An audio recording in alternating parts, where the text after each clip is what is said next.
लेकिन ऋषिकेश में अब आपसे समझना चाहूंगी कि अब वाकई में यहां तो एक तरह से कहा जाए तो ऋषिकेश इतिहास खुद को दोहरा रहा है। यानी जो ममता बनर्जी का जो राजनीतिक चक्र है जहां से शुरू हुआ, अब वापस वो वहीं उसी दहलीज पर खड़ी होती दिख रही है। क्या ये पॉसिबल हो पाएगा? ममता बनर्जी अपनी पार्टी का विलय कांग्रेस में करेगी? नहीं, देखिए पूजा, जो हमारे सूत्र जानकारी दे रहे हैं और जो 2 दिनों से खबरें चल रही है, खास करके सोनिया गांधी और ममता बनर्जी के मुलाकात के बाद और राहुल गांधी और अभिषेक बनर्जी की मुलाकात के बाद 88 मिनट की मुलाकात हुई थी राहुल और अभिषेक के, जब सोनिया और ममता की बात हुई थी। तो अभी फिलहाल विलय पर कोई बात नहीं हुई है पूजा। ये इस बात की संभावना, और दोनों ही तरफ के नेता, कांग्रेस और तृणमूल कांग्रेस, दोनों तरफ के ही नेता इसे डिनाई कर रहे हैं। लेकिन अंदर खाने जो बात हुई है उसमें कहा गया है कि आप गठबंधन को मजबूत करें, आप बड़े भाई की भूमिका में रहें, हम आपके साथ हैं, आपके नेतृत्व को मानने के लिए तैयार हैं। ये डेवलपमेंट हुआ है विलय की बात को लेकर। और कहा जा रहा है आपसे थोड़ी देर के बाद 11:30 बजे मल्लिकार्जुन खड़गे, जो कांग्रेस के राष्ट्रीय अध्यक्ष है, 10 राजा जी मार्ग, जहां पर एक बैठक बुलाई गई जिसमें महासचिव, प्रदेश अध्यक्ष सभी को बुलाया गया है। तो इस बैठक में कोई विलय वाली बात, विलय को लेकर ये बैठक नहीं बुलाई गई है, ये अपने दर्शकों को भी स्पष्ट कर दूं। और जो संगठन के लोग जानकारी दे रहे हैं उसके मुताबिक ये बैठकों में जो मौजूदा राजनीतिक हालात हैं, खास करके नीट का मामला हो, आने वाले वक्त में पब्लिक से जुड़े मुद्दों को कैसे उठाया जाए, संगठन को लेकर अलग अलग राज्यों में क्या रणनीति हो, इसको लेकर ये हम बैठक बुलाई गई है। जो सूत्र जानकारी दे रहे हैं 11:30 बजे मल्लिकार्जुन खड़गे के आवास पर ये बैठक शुरू होगी। जो ये अटकलों का बाजार था, ये आकलन लगाया जा रहा था कि विलय पर औपचारिक मुहर के लिए आपातकाल ये बैठक बुलाया गया है। तो फिलहाल ऐसी इस बात की कोई जानकारी न तृणमूल कांग्रेस के जो बड़े नेता हैं उनके पास है, न ही कांग्रेस के जो वहाँ प्रदेश अध्यक्ष हैं, प्रभारी हैं, जो वहाँ के सीनियर लीडर हैं बंगाल यूनिट के, उनके पास इसकी कोई औपचारिक जानकारी है। तो विलय की जो संभावना, जो अफवाहों का बाजार बीते 2 दिनों से चल रहा था ममता और सोनिया गांधी के बैठक के बाद और अभिषेक बनर्जी और राहुल गांधी के बैठकों के बाद, तो इन अफवाहों में खास करके जो सूत्र जानकारी दे रहे हैं, अभी फिलहाल तृणमूल कांग्रेस और कांग्रेस में विलय की संभावना नहीं है। और इसकी कई सारी वजह बताई जा रही है पूजा।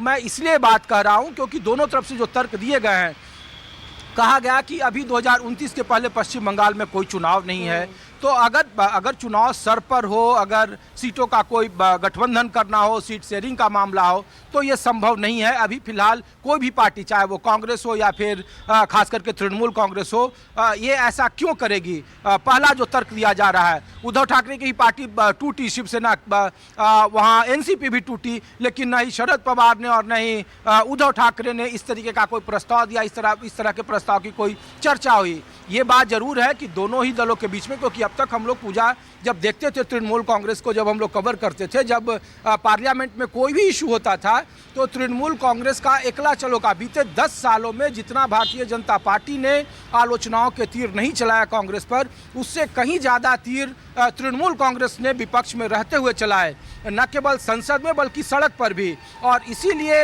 यहाँ तक कहा गया कि राहुल गांधी कौन है, उनका नेतृत्व कैसा है, ये तृणमूल कांग्रेस के कई नेताओं ने कहा, कई सार्वजनिक मंच पर कहा। और ये बात कांग्रेस भली भांति जानती है। नहीं तो ऐसा कभी नहीं हुआ, ऐसा नहीं पूजा कि ये कोई तृणमूल में नई टूट हुई है। शिवसेना जिस तरीके से, देखिए एनसीपी में जिस तरीके के टूट हुई, आम आदमी पार्टी में जिस तरीके की टूट हुई, तो लोग ये कह रहे हैं कि बीते 1 महीने में इतना जल्दी भरभराने वाली पार्टी शायद नहीं है। और इसकी वजह सिर्फ एक ही है कि जो तृणमूल कांग्रेस का राजनीतिक रवैया था, जो उनका शीर्ष नेतृत्व था, जब हम लोग भी दिल्ली में उनके नेताओं के पास जाते थे, अगर किसी मुद्दे पर बात करनी होती थी, तो वो इस तरीके का बर्ताव करते थे जैसे लगता हो कि कोई दूसरे देश के वो सांसद या कोई दूसरे तरह का चुन कर आते हों। एक भी प्रवक्ता, एक भी नेता सिर्फ कहता था कि जब तक हमें कोलकाता नहीं कहेगा, जब तक असाइन नहीं करेगा, तब तक हम बात नहीं करेंगे। और ये बात तृणमूल, खास करके जब विपक्ष के फ्लोर लीडरों की बैठक होती थी और संसद में जब भी कभी गांधी मूर्ति के पास धरना हुआ या अन्य जगह पर हुआ, तो तृणमूल कांग्रेस का एक अपना राग था। और अब चूंकि बीते 1 महीने में जिस तरीके के सबसे बुरे दौर से तृणमूल कांग्रेस गुजर रही है, और तृणमूल कांग्रेस की ये भी शिकायत है पूजा कि इतनी बड़ी टूट हुई, इतना बड़ा ये हुआ, लेकिन कांग्रेस की तरफ से उस तरीके का कोई बयान नहीं आया है कि ये अलोकतांत्रिक है, ये संवैधानिक अधिकारों का हनन है, जो जिस तरीके का होना चाहिए था।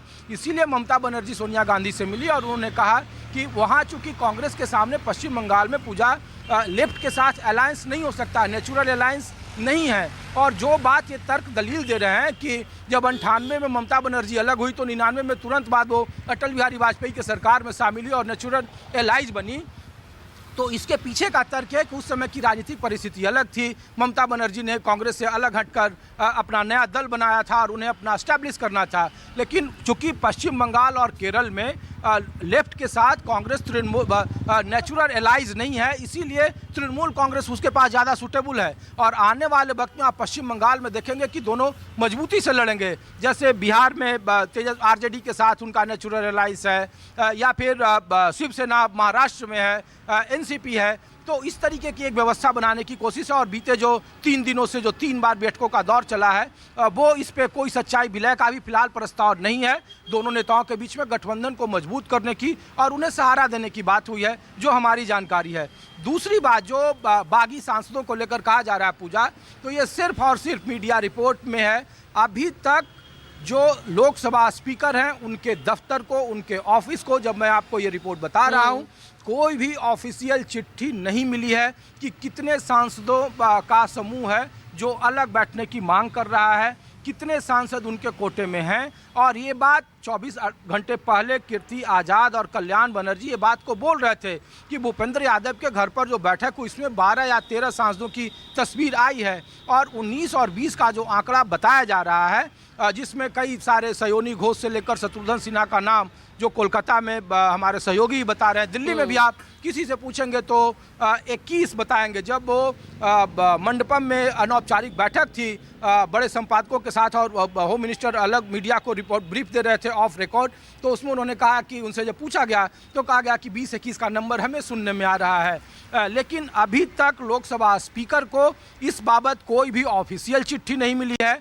अभी ये बात कोई नहीं कह सकता है कि उस गुट में कितने सांसद हैं, 20 हैं, 21 हैं, 22 हैं, 14 हैं या 15 हैं। और ये जब तक चिट्ठी सार्वजनिक नहीं हो जाएगी, जब तक लोकसभा स्पीकर ये बात नहीं कहेंगे कि हाँ उन्हें ये पत्र मिला है और उन्हें अलग बैठने की व्यवस्था की जाएगी, तब तक ये बात कहना मुश्किल और सिर्फ अफवाहों के आधार पर है।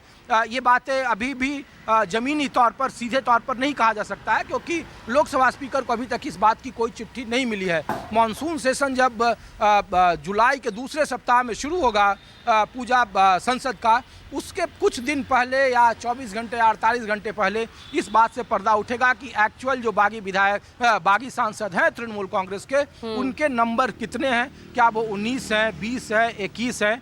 अभी तक इसको लेकर औपचारिक तौर पर कोई संख्या नहीं है। दोनों ही दल, दोनों जो कल्याण बनर्जी और कीर्ति आज़ाद कह रहे हैं कि उनके पास जो जानकारी है 13-14 सांसदों की संख्या है। हो सकता है वो 16, 17, 18 या 21 या 22 हो, लेकिन औपचारिक तौर पर ना ही कोई चिट्ठी मिली है लोकसभा स्पीकर को और ना ही इस बारे में वो चिट्ठी किसी ने सार्वजनिक की है।